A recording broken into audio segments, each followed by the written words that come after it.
Welcome to my YouTube channel.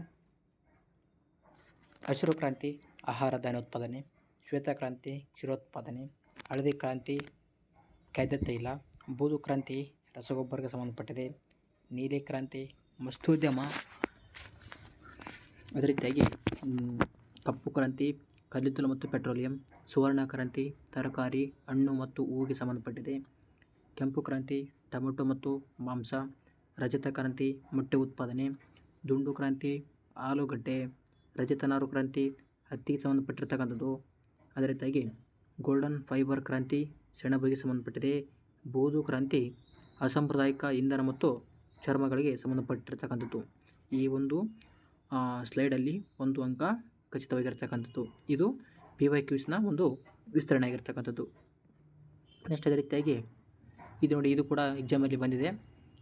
Vijayanagara ಒಂದು ಸಾಮ್ರಾಜ್ಯದಲ್ಲಿ ವಿದೇಶಿಗರು ಯಾರ ಕಾಲದಲ್ಲಿ ಬಂದು ಹೋಗಿದ್ದಾರೆ ಅನ್ನುವಂಥ ಒಂದು ಪ್ರಶ್ನೆ.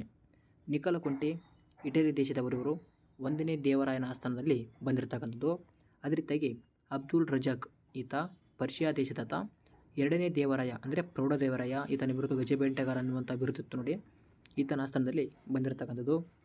ಡೊರೆಟ್ ಬಾರ್ಬೋಸಾ, ಈತ ಪೋರ್ಚುಗಲ್ ಆತ ನೋಡಿ, ಕೃಷ್ಣದೇವರಾಯನ ಒಂದು ಆಸ್ಥಾನದಲ್ಲಿ ಬಂದಿರತಕ್ಕಂಥದ್ದು. ಅದೇ ರೀತಿಯಾಗಿ ಡೊಮಿಂಗೋ ಪಯಾಸ್ ಅಂತ ಬರ್ತಾನೆ, ಪೋರ್ಚುಗಲ್ ಕೂಡ ಈತನ ದೇಶ ಪೋರ್ಚುಗಲ್ ಆಗಿದೆ, ಶ್ರೀ ಕೃಷ್ಣದೇವರಾಯನ ಆಸ್ಥಾನದಲ್ಲಿ ಬಂದಿರತಕ್ಕಂಥದ್ದು. ನೆಕ್ಸ್ಟು ಫಾರ್ನಾಚೋ ನ್ಯೂನಿಚ್ ಅಂತ ಬರ್ತಾನೆ, ಈತ ಕೂಡ ಪೋರ್ಚುಗಲ್ ದೇಶದ ಅಚ್ಯುತ ದೇವರಾಯನ ಕಾಲದಲ್ಲಿ ಬರ್ತಕ್ಕಂಥದ್ದು. ಯಾರು? ನ್ಯೂನಿಚ್ ಅಂತೇಳಿ. ನೆಕ್ಸ್ಟು ನೋಡಿ, ಇದು ಕೂಡ PSI ಕ್ವಶನ್ ನೋಡಿ, PSI ಕ್ವಶನ್ ಇದು. ಅಸ್ಪೃಶ್ಯತೆಯು ಸಂವಿಧಾನದ ಎಷ್ಟನೇ ವಿಧಿ ತಿಳಿಸುತ್ತದೆ ಅಂತ ಕೊಟ್ಟಿದ್ದಾರೆ. ಇದಕ್ಕೆ ಸರಿ ಉತ್ತರ 17ನೇ ವಿಧಿ. ಸಂವಿಧಾನದ 17ನೇ ವಿಧಿಯು ಇದೊಂದು ಅಸ್ಪೃಶ್ಯತೆಯ ಒಂದು ಅಸಂವಿಧಾನಿಕ ಎಂದು ತಿಳಿಸುತ್ತದೆ. 3ನೇ ಭಾಗದಲ್ಲಿ 12ರಿಂದ 35 ವಿಧಿಗಳು ಮೂಲಭೂತ ಹಕ್ಕುಗಳ ಬಗ್ಗೆ ತಿಳಿಸುತ್ತದೆ.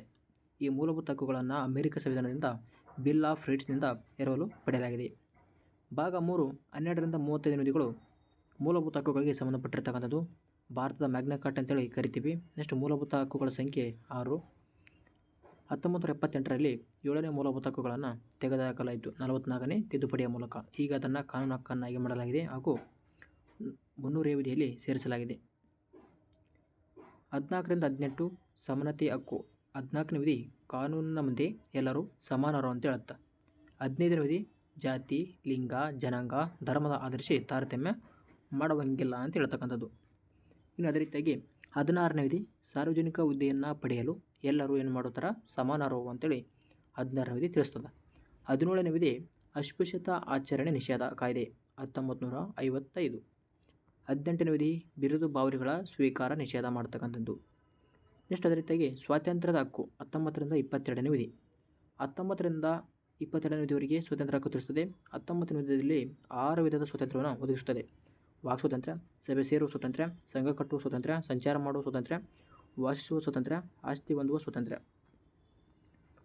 ನೆಕ್ಸ್ಟು 20ನೇ ವಿಧಿ ಅಪರಾಧಿಗಳಿಗೆ ಸ್ವಾತಂತ್ರ್ಯವನ್ನು ನೀಡಿಕೆ. 21ನೇ ವಿಧಿ ಜೀವಿಸುವ ಹಕ್ಕು. 21A ವಿಧಿ ಶಿಕ್ಷಣದ ಹಕ್ಕು. 6ರಿಂದ 14 ವರ್ಷದ ಮಕ್ಕಳಿಗೆ ಉಚಿತ ಮತ್ತು ಕಡ್ಡಾಯ ಶಿಕ್ಷಣ ಒದಗಿಸುವುದು. 86ನೇ ತಿದ್ದುಪಡಿ 2002ರಲ್ಲಿ 21A ವಿಧಿಯನ್ನು ಸೇರಿಸಲಾಯಿತು. 22ನೇ ವಿಧಿ ಏನಪ್ಪ ಹೇಳ್ತದಂದ್ರೆ ಬಂಧನಕ್ಕೆ ಸಂಬಂಧಿಸಿದಂತೆ ಹಕ್ಕುಗಳು. ಅದೇ ರೀತಿಯಾಗಿ ಶೋಷಣೆ ವಿರುದ್ಧದ ಹಕ್ಕು 23ರಿಂದ 24. 23ನೇ ವಿಧಿ ಜೀತ ಪದ್ಧತಿ ಮತ್ತು ಬಲಾತ್ಕಾರ ದುಡಿಮೆ ನಿಷೇಧ ಅಂತ ಹೇಳ್ತದೆ. 24ನೇ ವಿಧಿ ಬಾಲ ಕಾರ್ಮಿಕ ನಿಷೇಧ ಅಂತ ಹೇಳ್ತದೆ. 14 ವರ್ಷದ ಒಳಗೆ ಏನು ಮಾಡ್ತಾರೆ? ಬಾಲ ಕಾರ್ಮಿಕರು ಅಂತೇಳಿ ಮನ್ನಾ ಮಾಡ್ಯಾರ. ಧಾರ್ಮಿಕ ಸ್ವಾತಂತ್ರ್ಯದ ಹಕ್ಕು 25ರಿಂದ 28. 25ನೇ ವಿಧಿ ಧರ್ಮವನ್ನು ಸ್ವೀಕರಿಸುವ ಪ್ರಚಾರ ಮಾಡುವ ಸ್ವಾತಂತ್ರ್ಯ. 26ನೇ ವಿಧಿ ಧಾರ್ಮಿಕ ಸಂಸ್ಥೆ ಸ್ಥಾಪನೆ. 27ನೇ ವಿಧಿ ಧಾರ್ಮಿಕ ಅಭಿವೃದ್ಧಿಗಾಗಿ ತೆರಿಗೆಯನ್ನು ಸಂಗ್ರಹಣೆ ಮಾಡುವಂಥದ್ದು. 28ನೇ ವಿಧಿ ಶೈಕ್ಷಣಿಕ ಸಂಸ್ಥೆಗಳಲ್ಲಿ ಧಾರ್ಮಿಕ ಶಿಕ್ಷಣ, ಸಾಂಸ್ಕೃತಿಕ ಮತ್ತು ಶೈಕ್ಷಣಿಕ ಹಕ್ಕು. 29ರಿಂದ 30ನೇ ವಿಧಿ. 29ನೇ ವಿಧಿ ಅಲ್ಪಸಂಖ್ಯಾತರ ಹಿತಾಸಕ್ತಿಗಳ ಸಂರಕ್ಷಣೆ. 30ನೇ ವಿಧಿ ಅಲ್ಪಸಂಖ್ಯಾತರಿಗೆ ಶೈಕ್ಷಣಿಕ ಸಂಸ್ಥೆ ಸ್ಥಾಪನೆ. ಸಂವಿಧಾನದ ಪರಿಹಾರದ ಹಕ್ಕು 32ನೇ ವಿಧಿ. 32ನೇ ವಿಧಿಯು ಸಂವಿಧಾನದ ಪರಿಹಾರದ ಹಕ್ಕನ್ನು ಡಾಕ್ಟರ್ BR ಅಂಬೇಡ್ಕರ್ ಅವರು ಸಂವಿಧಾನದ ಆತ್ಮ ಮತ್ತು ಹೃದಯ ಎಂದಿದ್ದಾರೆ. ನೆಕ್ಸ್ಟ್ ಪ್ರಶ್ನೆ, ಮಣ್ಣಿನಲ್ಲಿ ಕಂಡುಬರುವ ಆಮ್ಲ ಯಾವುದು ಅಂತೇಳಿ ಪ್ರಶ್ನೆ ಆಗಿದೆ ನೋಡಿ. PSI ಕ್ವಶನ್ ಇದು. ಹ್ಯೂಮಿಕ್ ಆಮ್ಲ. ಹ್ಯೂಮಿಕ್ ಆಮ್ಲ ಇದು ಮಣ್ಣು, ಸಸ್ಯ ಮತ್ತು ಪ್ರಾಣಿಗಳ ಕೊಳೆತ ಜೈವಿಕ ಅಂಶಗಳು ಹೊಂದಿರುವುದರಿಂದ ಇದನ್ನು ಹ್ಯೂಮಸ್ ಅಂತೇಳಿ ಕರಿತೀವಿ. ಮಣ್ಣಿನ ಬಗ್ಗೆ ಅಧ್ಯಯನ ಮಾಡೋದನ್ನು ನಾವು ಏನಂತ ಕರಿತೀವಿ? ಪೆಡಾಲಜಿ ಅಂತ ಕರಿತೀವಿ. Very important. ಈ ಒಂದು ಮಣ್ಣಿನ pH ಮೌಲ್ಯ 7ಕ್ಕಿಂತ ಕಡಿಮೆ ಇರ್ತದೆ. ಕಡಿಮೆ ಇತ್ತಂದ್ರೆ ಅದನ್ನು ಆಮ್ಲೀಯ ಮಣ್ಣು. pH ಮೌಲ್ಯ 7ಕ್ಕಿಂತ ಹೆಚ್ಚಾಗಿದ್ದರೆ ಅದನ್ನು ಕ್ಷಾರೀಯ ಮಣ್ಣು ಅಂತೇಳಿ ಕರಿತೀವಿ. ಪ್ರತಿ ವರ್ಷ ಡಿಸೆಂಬರ್ 5 ಮಣ್ಣಿನ ದಿನ ಅಂತೇಳಿ ಆಚರಣೆ ಮಾಡ್ತೀವಿ. ವೆರಿ ಇಂಪಾರ್ಟೆಂಟ್ ಆಗಿರ್ತಕ್ಕಂಥ ಮಾಹಿತಿ. ಇದೇ ರೀತಿಯಾಗಿ ಇಂಪಾರ್ಟೆಂಟ್ ಮಾಹಿತಿಯನ್ನು ನಾವು ಕೊಡಲು ಸಿದ್ಧರಿದ್ದೇವೆ. ನಮ್ಮ ಚಾನಲ್ ಇಷ್ಟವಾದರೆ ಲೈಕ್ ಮಾಡಿ, ಸಬ್ಸ್ಕ್ರೈಬ್ ಮಾಡಿಕೊಂಡಿಲ್ಲ ಅಂದರೆ ಸಬ್ಸ್ಕ್ರೈಬ್ ಮಾಡಿ ಅಂತ ಹೇಳ್ತಾ ಮುಂದಿನ ವಿಡಿಯೋದಲ್ಲಿ ಸಿಗೋಣ. Thank you for watching. Jai Hind.